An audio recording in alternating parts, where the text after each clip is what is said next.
connect cables from the case front panel to the motherboard.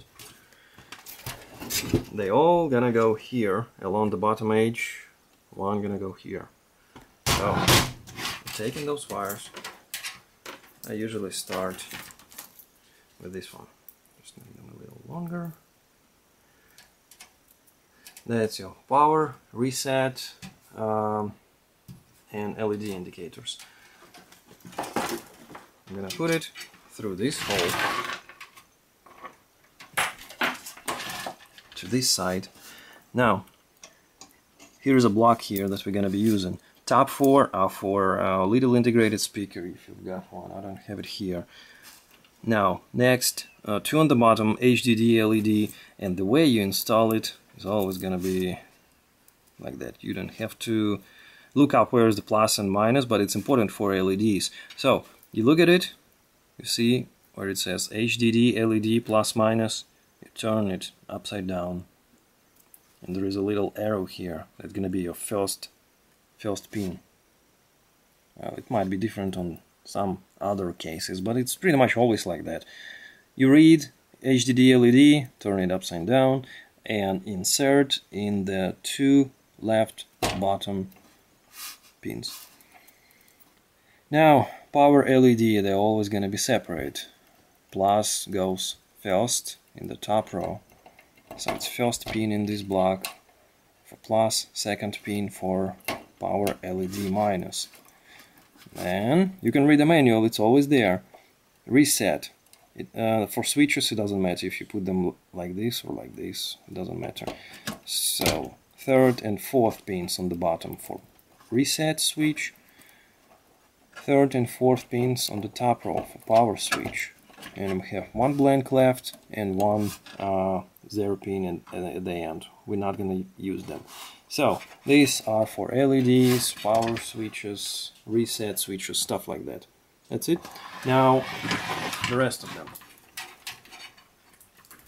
What we've got here. USB 3.0, that blue one, the biggest connector. Find it here. So I'm gonna be using either this or this opening. Now there is a plastic notch on the side, match it up with the slot. These pins are really thin and really easy to bend. Once you bend it, there is no way back. You have to replace the whole motherboard. So be really careful with them. Align the port. Snap it in. The last two. Let's see. I'm gonna cheat a little here. I'm gonna bend a little this part. It's not gonna hurt it much. Not a big deal. Nobody's gonna see it. Now USB can fit through here, and HD audio is gonna fit through this hole.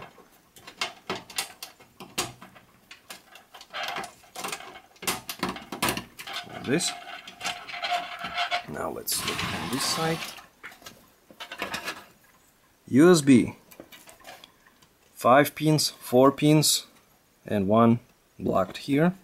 So you insert it like this. Boom, it's ready. You can route them here, but you see it's not gonna look as pretty as this. Audio is always gonna be here. 3 pins, 1 blank, 4th and 5 on the bottom. Match it up with the connector. You see 1 blocked here. It's a top row. Make sure it's on top. Do not force it. Done. Nice and pretty. Everything is in the back. And I'm not going to be using these holes here. That's for SSDs. We're using M.2 SSD, so these are not going to be used. And there is still space to place another one here and one here. So it's plenty of space to put extra SSDs. Now, for the cables. I usually arrange them in some way so that they're gonna be looking pretty and allow me to close the side, so they should lay flat without too much tension, and at the same time look pretty and functional. So you can use zip ties, you can use those wires too. Okay. It's gonna be like this, laying flat, not in the way of anything. Now, the power supply. We just need a couple of wires here. The video card does not require any extra power, so that power supply is pretty basic, so all the wires are like rainbow soup here and not braided, but it doesn't matter because there is no side window, nobody gonna see anything. 24, it's 20 plus 4 main power, that's what we're gonna use. As for the video card, 6 plus 2, 2 of them, so 8 plus 8 total. Not gonna use them, our video card doesn't require them. Another wire that we're gonna use is this 4 plus 4 for CPU, and we're actually gonna need only 4 of them. And it's gonna be, well, I'm not sure which one is it gonna be, but it's only one of them gonna fit there, so it's okay. And this SATA for SSDs, hard drives, older Molex connectors, usually used for stuff like fans, rarely used these days, honestly. I'm gonna bunch them up like this. I'm gonna use Velcro here.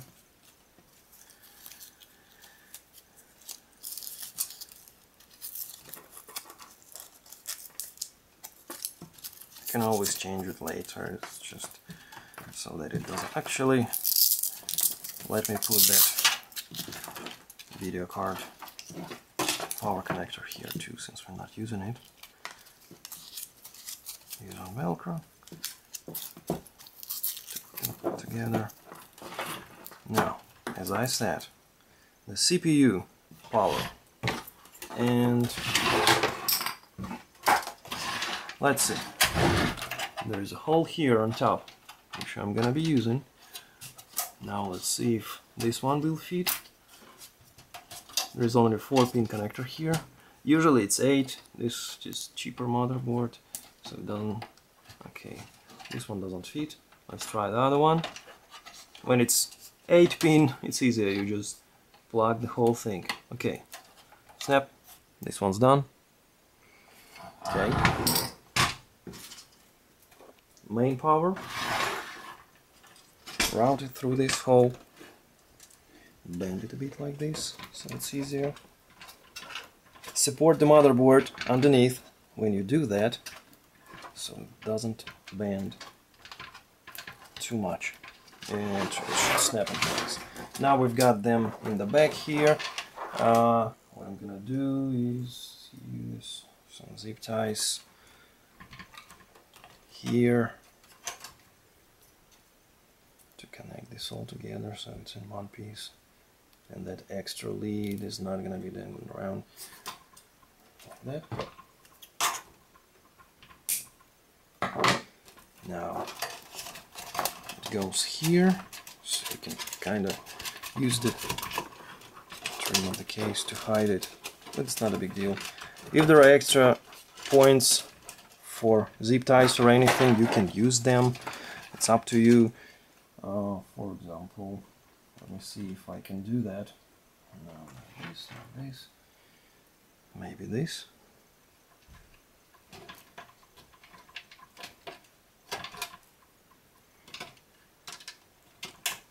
Okay, like that.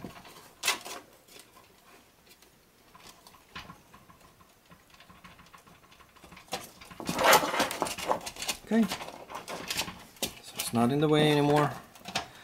Now with this one, a little more complicated. It's up to you how you want to route it. Let me see, I'm gonna try something here, something creative like this.